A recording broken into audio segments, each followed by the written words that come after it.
Good morning, afternoon, or evening, everyone, whatever time you may be watching this. I'm speaking to you from the Hill Museum and Manuscript Library in Collegeville, Minnesota at St. John's University, which is the base for the project that I'll be describing in these remarks, hoping that they will open up some themes and topics for our discussion afterwards. I'm sitting here in the staff offices of HMML, as we call it, Hill Museum and Manuscript Library. And at the far end of this image, at the vanishing point, you see a Renaissance carving and a medieval one.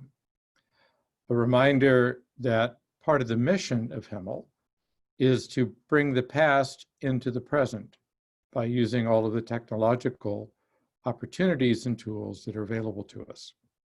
Today, I'm going to introduce the work that we do, tell you a little bit about our history, the goal of the project, the way we actually operate, share some of the places where we have been active, and then speak a little bit about the opportunities that technology affords to bring together what you might call a much larger data set for the study of manuscripts. In other words, going out to places where manuscripts are still at large in their natural environment, in the cultures and communities in which they originated, and digitizing those so that they can complement the much better well-known holdings to be found in Western libraries and museums. So I think with that introduction, I will now share my screen, and then we'll be able to visit some of the places and learn more about our work.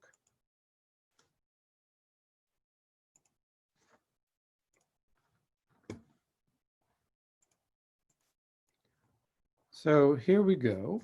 The topic or title of my presentation, showing the medieval and early modern world as it actually was, the point that I just made, that we have based much of our research, particularly of non-Western cultures, on manuscripts found presently in Western libraries and collections.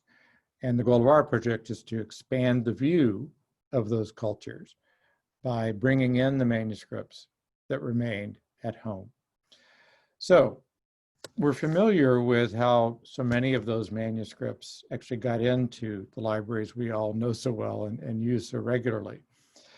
It was through the work of people like Joseph Assamani, a Lebanese Maronite cleric who gathered Syriac manuscripts throughout the Near East, especially in Egypt, to put them in the Vatican Library, and he was essentially the first Vatican librarian.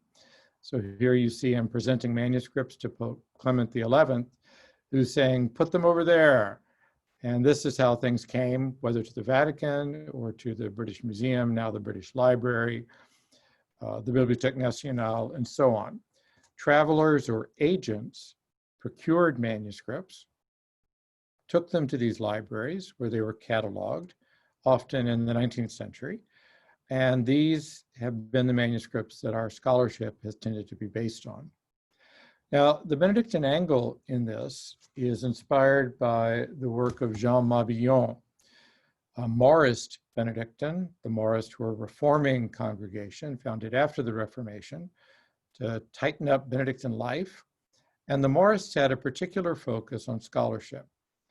And so Dom Jean Mabillon and his confrères traveled across Europe looking for manuscripts.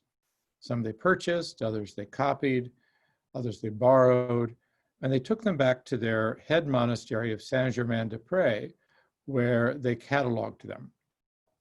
And published on the basis of those catalogs and the study of the manuscripts, the first printed what you might call critical editions, and equally, essentially invented the modern science of paleography. So this mission, which established some of the canonical means of Western manuscript scholarship, was the inspiration for our founder, Father Oliver Kapsner, whom you see here in a rather idealized portrait, who in the early 1960s conceived the idea of starting a project that would go around monasteries of Europe, particularly in Austria, where monasteries and religious communities had kept their manuscripts, where there was no Reformation, no French Revolution, and that he would arrange for them to be microfilmed.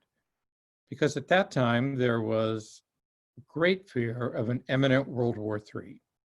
People had seen the destruction in World War I and World War II, and they feared that a nuclear holocaust, which seemed quite possible in those days, especially for a country like Austria, which would have been a battleground between the NATO forces of the West and the Warsaw Pact, backed by the Soviet Union.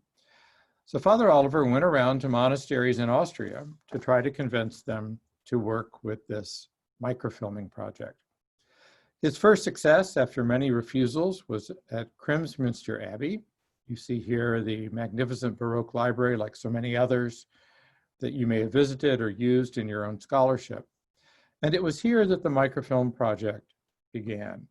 You can see Father Oliver and Austrian technicians in the mobile microfilming studio, that great old VW bus, in front of Kremsmünster. And here you see them photographing manuscripts using a kind of assembly line method with the old Recordac microfilming camera. In using photography to preserve manuscripts, they were not entirely pioneers. There was Agnes Smith-Lewis and her sister, the famous Sisters of Sinai, who went to Sinai and other locations and made photographic glass plates of important manuscripts that they sought to publish. A later project in the 1950s and continuing into the 60s was the Peshitta project, which started at Leiden University and then now is housed at the Free University in Amsterdam. And their goal was to microfilm manuscripts of the Peshitta translation of the Syriac Bible. The Peshitta was the common, most frequently read biblical translation in Syriac Christianity. And many of the manuscripts that they photographed, including this one, are now missing. The manuscript had originally been cataloged when it was in Diyarbakir in southeastern Turkey. It was then taken to Baghdad to be part of the collection of the Chaldean Catholic Patriarchate. The manuscripts of that collection which remain are now in Erbil in northern Iraq, where they were removed for conservation and digitization. This particular one, very important manuscript that I use for my own research because of its prefaces, is now missing. Another example of photographic preservation of manuscripts was the work of the indefatigable Estonian Syriacist Arthur Vubis, who traveled to monasteries and libraries and patriarchates throughout the Near East in the 1960s, photographing manuscripts like this Syriac manuscript at the monastery of Marmatai in Iraq, near Mosul. Vubis's microfilms formed the basis of his critical editions and numerous publications on Syriac Christianity. And he too, like the Peshitta project, was able to microfilm manuscripts which have since disappeared. In some cases, we've been able to digitize those manuscripts, so we have even better reproductions. But Vubis was one of those people who showed the way. Now, Himmel's methodology, really from the beginning, has been to photograph whole collections of manuscripts. We cover regions, not isolated collections. So we're not collecting emblematic items or outstanding objects like a museum would acquire. We're trying to gather collections for research. So we photograph every manuscript in a library, lest we prejudge what scholars 50, 100 years from now may find important. We prefer to cover regions rather than isolated collections, so that you don't just have an example of Ethiopic manuscripts, but you would have a true corpus of manuscripts from various libraries and repositories that could be used for research. We have from the beginning trained and employed local workers. In fact, very often we never even handle the manuscripts. The people who have kept them and guarded them over the centuries, sometimes at great cost to their community, are the ones who actually do the work. Our promise to them is that we will safely archive and share the images online. And they, of course, receive a copy of all the images to do with as they will. I'll say more later about how we share them.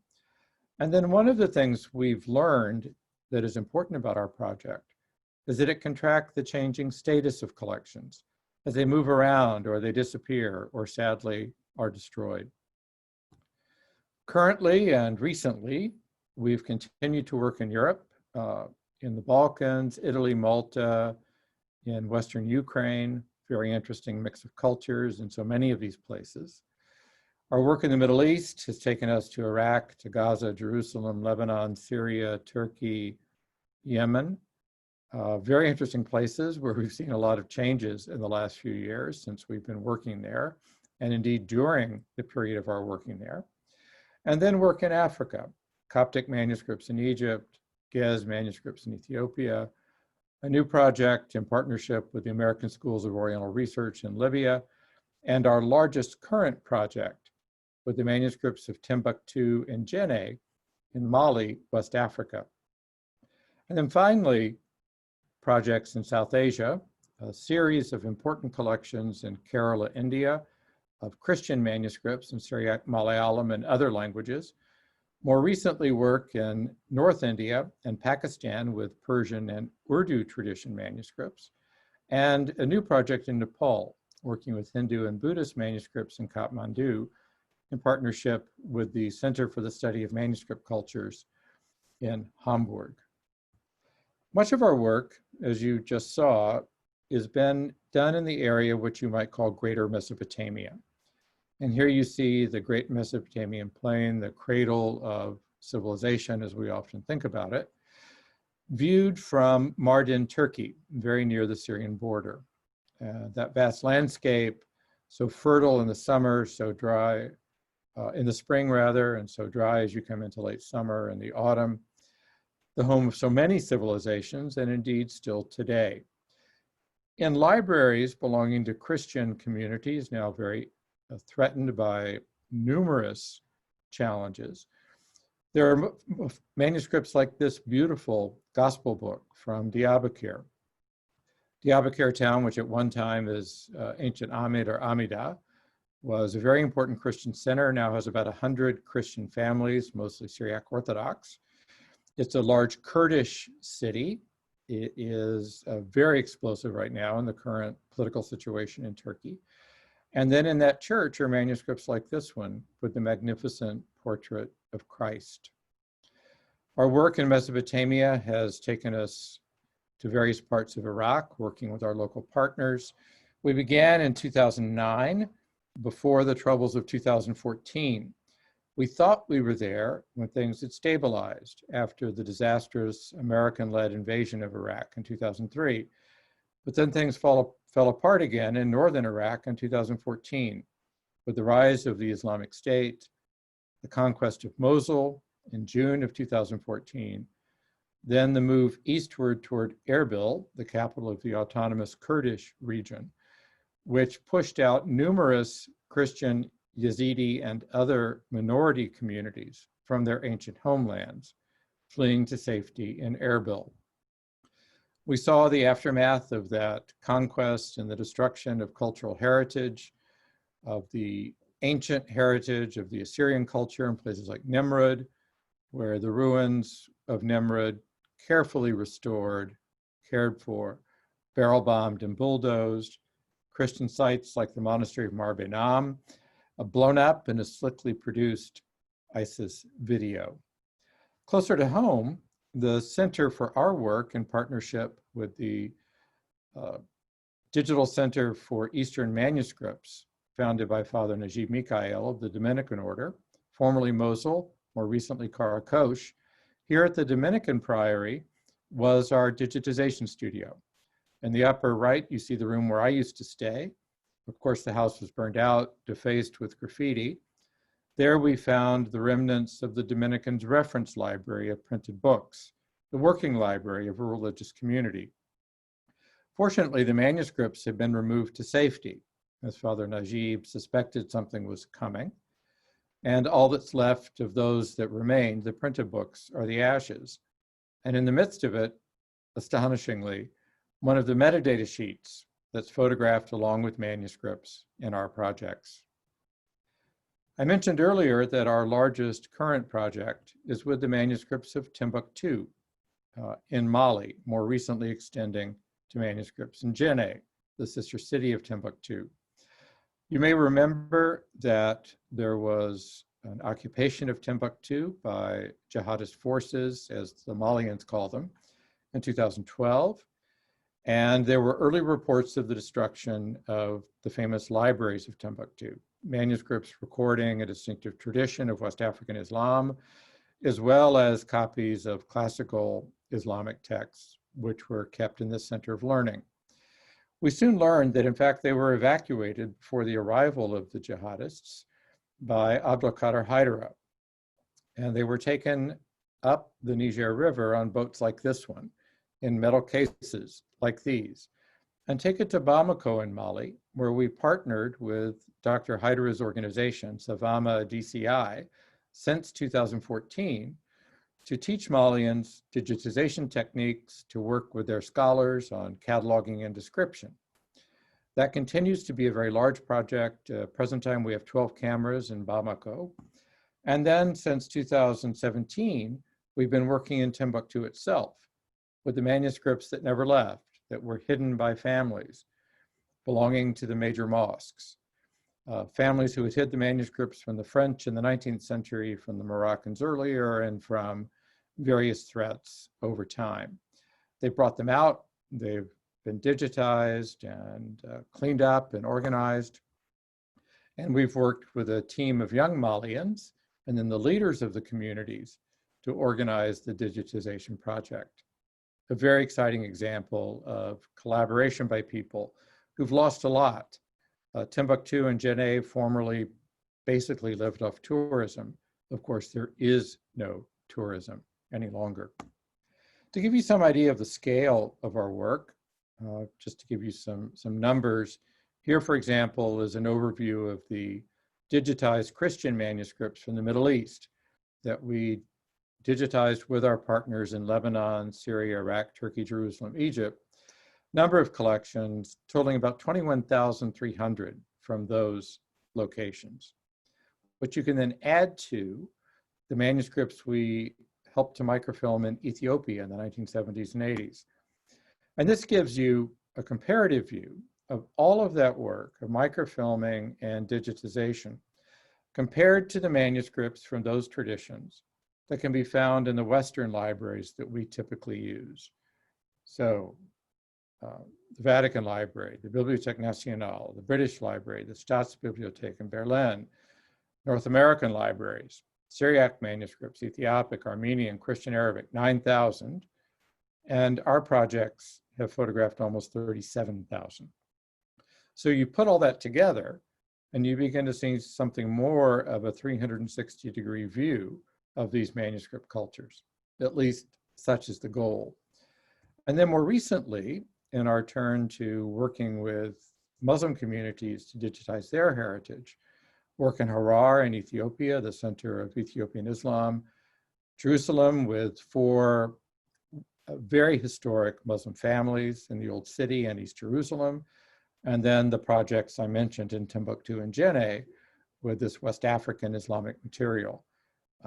That's going to be hundreds of thousands of documents by the time we're finished. And those are in the course of being cataloged and shared online.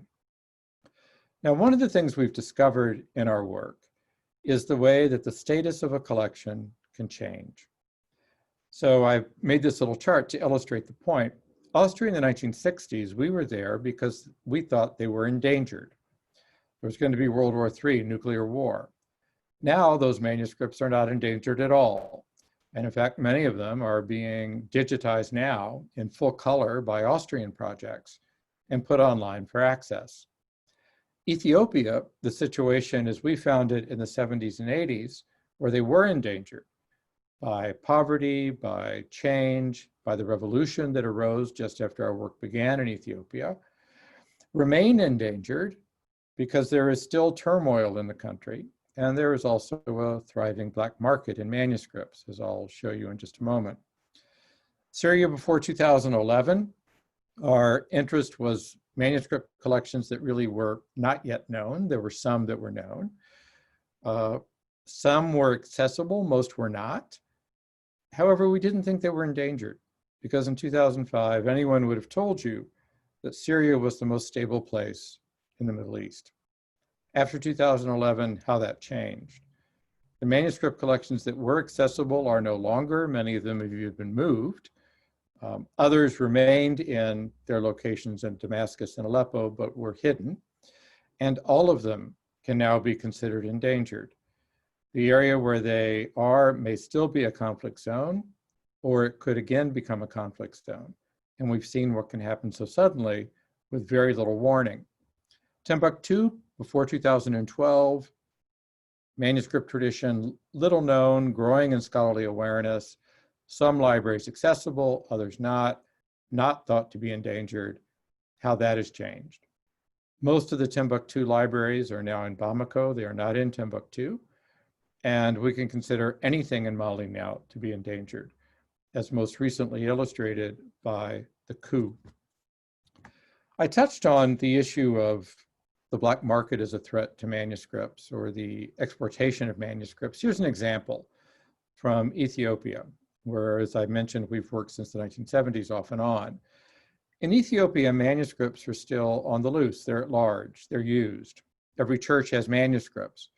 19th, 20th century creation, they're not old or not particularly valuable, but they're still in use because they don't always have a printed version of the text they need for the liturgy. Here you have an example, an unstaged photograph that I took in Yeha, northern Ethiopia in 2005, where young Ethiopian boys are learning how to read Ge'ez, their traditional language, while around the corner in the shade, a priest has a printed copy of the book, which he probably considers to be the better copy. And he lets the boys use the old manuscript from the sacristy as they learn how to pronounce the language. Sometimes this goes badly wrong. Here's a manuscript that was microfilmed in 1979 by our project. It's a very important 15th century manuscripts of what in the West are often called apocryphal biblical manuscripts. But in Ethiopia, these are considered part of the canonical Bible. The manuscript is now in a private collection in Scandinavia. So what happens to all of these manuscripts after they've been microfilmed or now digitized?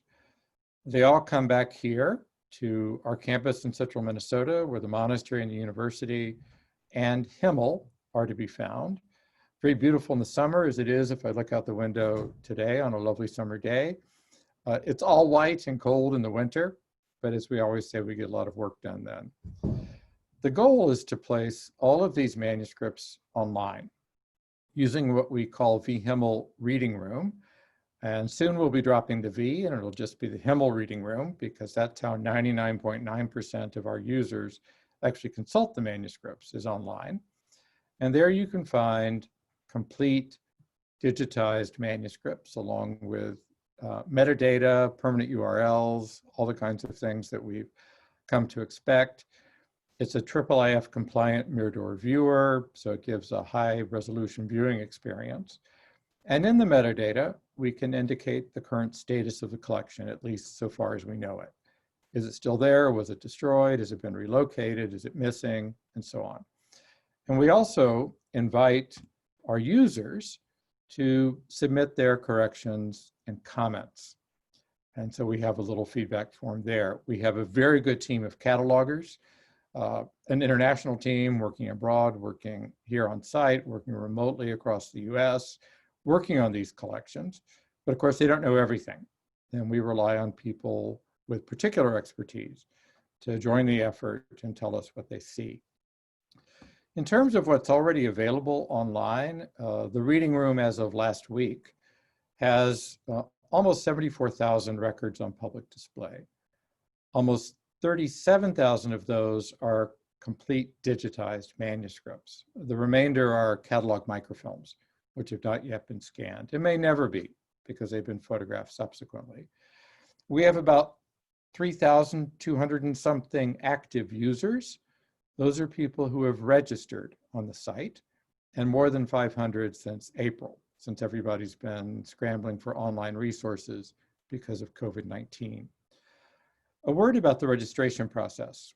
Many of our partners require that people who read their manuscripts register on vHMML. They don't get the names of the people who register, but they want to make sure that if manuscripts are misused, for example, if they see one of the images of their manuscripts appearing in a commercial publication, or somebody has misused it in a way that violates the terms of use of consultation of manuscripts in reading room, that there is redress. Manuscripts that belong to us and to some of our partners are available in reading room without registration. But many of our partners, with a certain reluctance to share, have asked us to do it in that way. It's not a barrier to your access. You register, you immediately have access to the things. But it's a way to remind people that these manuscripts do not belong to HMML, nor do they belong to the scholar. They belong to a particular community or institution, which has often kept them through centuries and difficulties. And it's good for us at times to remember that reality, while nonetheless being able to have access to the things that we need for our work. I'd like to say something about a new project, which we've not yet publicized, and this is called the HMML Authority File, or HAF. It's a new project. It launched just in July this summer, and this is funded by the National Endowment for the Humanities to create authorities, and this is a term that catalogers use. Authorities meaning authoritative, vetted forms, personal names, places, and ultimately titles as well, for manuscript traditions underrepresented in existing scholarly or cataloging infrastructure. Things like the Library of Congress and the Virtual International Authority File tend to have names which are familiar. So modern authors, Latin authors, Greek authors, classical Muslim authors. Not so much when it comes to Syriac and Ethiopic and Armenian and Coptic and so on. So we are creating those authorities to be used in describing manuscripts from our project, and then making them available to the Library of Congress Authority File, to VIAF, and to the scholarly public in a database launching next year, so that we all know who we're talking about when we refer to a particular author. And HAF will also allow native script entry, which the Library of Congress does not. And it promises to be a really terrific resource for people working not only on manuscripts directly, but also in simply referring to texts in their published work. I want to say a word now about what all this represents in terms of our kind of grand scheme of things. I've sometimes referred to manuscripts throughout the world as the original Internet of Things. Deposits of knowledge, which frequently moved and connected, were translated, carried by traders and scholars across the Silk Road, along trading routes, along the travels of famous travelers like these from the Middle Ages: Benjamin of Tudela, the Jewish traveler; Marco Polo, the Christian traveler; Ibn Battuta, the Muslim traveler. And it's these pathways of contact, of trade, of exchange, of scholarship, of exploration, where you find manuscripts deposited, some created there, some taken there, some acquired elsewhere, and so on. And it's reconstituting that flow of manuscripts that is possible with the large data sets and the techniques of the digital humanities that we can now do using resources like our reading room. Just to give you an example of my typical year pre-COVID, this would be the kinds of travels I had last year. Going to all the places where we work, a kind of modern and much quicker form of travel like we just saw, to form relationships with communities, partnerships, build trust, train people, get projects going, and continue to scout for new opportunities. The inspiration for our Eastern Christian work is visible on a map like this, where you see Christianity from its Palestinian origins spreading through linguistic and cultural traditions, as far as India, as far as Ethiopia. And we're working with each one of those cultural traditions to try to get a comprehensive view of its manuscript traditions. Now, one of the lessons that begin to emerge from the study of manuscripts in this way is unexpected points of contact and mingling of these traditions. Now, some examples of this have been known for some time. This is an example that I've used in my own work. It's an 8th century Syriac manuscript from the British Library. It was written in Mesopotamia in the 8th century, taken to Egypt in the 9th century, acquired in Egypt by agents of the British Museum in the 19th century, and taken to London, where it was cataloged by William Wright, the great cataloger of Syriac manuscripts in London. And he's the one who noted in his cataloging entry a very unexpected 12th century Latin marginal note, which must have been put there by a visiting cleric going to this monastery in the Egyptian desert, a Western cleric, who said, well, this is what that text is in our language, in the Latin Vulgate. And so he writes it in the margin and at the foot of the page. Who would have thought? These kinds of contacts, reuse, influence, of course, are far more numerous than we sometimes realize. We found examples, for example, with our Armenian manuscripts that we photographed, of things written in Istanbul, Armenian manuscripts, which may now be found in Aleppo or Lebanon or who knows where, which feature, and as their flyleaves, Latin manuscripts, which were perhaps left behind in Istanbul when the Western trading colonies would have left at the time of the Turkish conquest. The Armenians and the Greek Christians remained. So by the time you get around to the late 16th century, the Latins have been gone for a while. Their manuscripts were probably abandoned or left behind. And you see this fragment of a very handsome Beneventan manuscript, large format, biblical manuscript, the Book of Numbers here, which is recycled in flyleaves for an Armenian small manuscript of the Divine Office. And of course, the Beneventan script, typical of southern Italy and the Balkans, therefore of many of the communities of traders which were in Constantinople until the time of the conquest.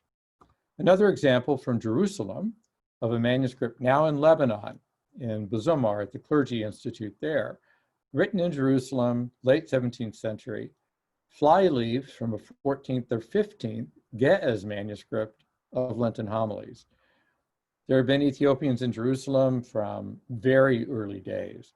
Who knows how the Armenians got hold of this, or it was abandoned, who knows? And they recycled it for their own purposes because an Ethiopic manuscript was of little use to them in their Armenian community. And then an unexpected little discovery in Timbuktu, visiting a year and a half ago to the Al-Qadi Al-Aqib library at the Sankore Mosque. And out of a 19th century manuscript falls this little slip of paper featuring a Persian aphorism with an Arabic interlinear translation in one of these manuscripts of Timbuktu. And the parable says, when you are young, you play the games of youth. When you are an adult, you put those games away. When you are old, you are weak.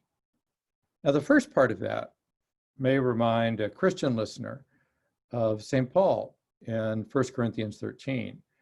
Somebody else might hear in that the proverbial wisdom of the preacher Koheleth in the book of Ecclesiastes, or the book of Proverbs, or the book of Sirach. Other people might hear simply traditional wisdom found in every culture in some form or another, as it simply describes the normal human lifespan. Who knows what else we'll find as these manuscripts get cataloged. And then sometimes you find things in your own basement. This is a manuscript fragment that was pulled out of the Himmel basement about 3 years ago. We had an exhibition on fragments in our reading room. I'd never seen the thing before. It was probably given to us in the 70s by someone who thought that we could use it more than they could. Collector, somebody picked it up, who knows? We have absolutely no idea where this thing came from. It was pulled out of the basement. It was put in an exhibition. I'm walking past it. I see the middle of the bifolium where there's very clearly an undertext, which is Syriac. And I peer closely and we have somebody look at the Georgian, which is on the top. Turns out we have a 10th century Georgian manuscript, and then visible is Syriac writing of perhaps the 8th century. So that's really quite old. Palimpsest, washing off the Syriac, then you reuse it for the Georgian. Thanks to our friend Mike Toth, who will be listening in on this presentation and will be present virtually for the conference, and his expertise with the multispectral imaging done with the Archimedes palimpsest and the Galen palimpsest and some of the Sinai work. Thanks to his work in multispectral imaging, we were able to find out that there was yet another undertext in Syriac, so that we have 10th century Georgian, 8th century Syriac, 6th century Syriac. And thanks to Mike's network, we were able to have the fragment further scanned at SLAC in Stanford, the Stanford Linear Accelerator, last January. And you can see here the bands of the different forms of scanning and then the processing that's done. And on the left side of those bands, you see an example of the larger Syriac 6th century undertext. Then you see in the middle and the right, the smaller 8th century Syriac undertext. Still working on processing those images to figure out what those texts are. It's extraordinary. Where does it come from? Likely candidate would be Sinai, where there were such multicultural monks and known to have been a Georgian community at this time. There are other Georgian palimpsests at Sinai now, with fragments found in other libraries and museums. We've been in touch with Father Justin, the librarian at Sinai, a good friend of mine who's welcomed me there on more than one occasion, and a fellow Texan. And he's very interested in figuring out if this really does belong originally to one of their manuscripts, so that we can do a digital reunification. This has been done with Codex Sinaiticus, reuniting pages that are in London and St. Petersburg, the larger bulk remaining at, the larger part in London rather, the folios remaining at Sinai and elsewhere, so that we reconstitute that magnificent codex. So a lot of fun awaits us. Before I close, of course, I need to say a word about our funders. We are a not-for-profit organization. We rely on the generosity of foundations and individuals. A particular thanks to Arcadia, London-based foundation, which funds much of our field work, the National Endowment for the Humanities, the Mellon Foundation, which have been essential for cataloging, our digital platform, original development of that digital platform by the Institute of Museum and Library Services, another federal agency like the NEH, the Henry Luce Foundation, and then more recently, the Whiting Foundation, which has partnered with us for digitizing manuscripts in Syria and the cataloging of them. Without them, our work would be impossible. And alongside them are numerous private individuals who believe in our mission and whose faithful support makes our work continue. Finally, if you want to find out more, do check out our website, himmel.org. I'll give you a sneak announcement that a new himmel.org will debut in early October. What you see there now will give you a lot of information. You'll see even more about a month from now when you revisit himmel.org. And then vhimmel.org, the access to digitized manuscripts, as well as other resources for manuscript studies, such as paleography lessons and so on, at vhimmel.org. Follow us on social media. We're very active. Interesting examples of things that we find, news about collections being added to vHimmel on a regular basis. So that's the place to go for updates on our work. So with that, I'm going to end the screen share and the slideshow and come back just to say thank you. And I look forward to our further conversation in the conference. Be well.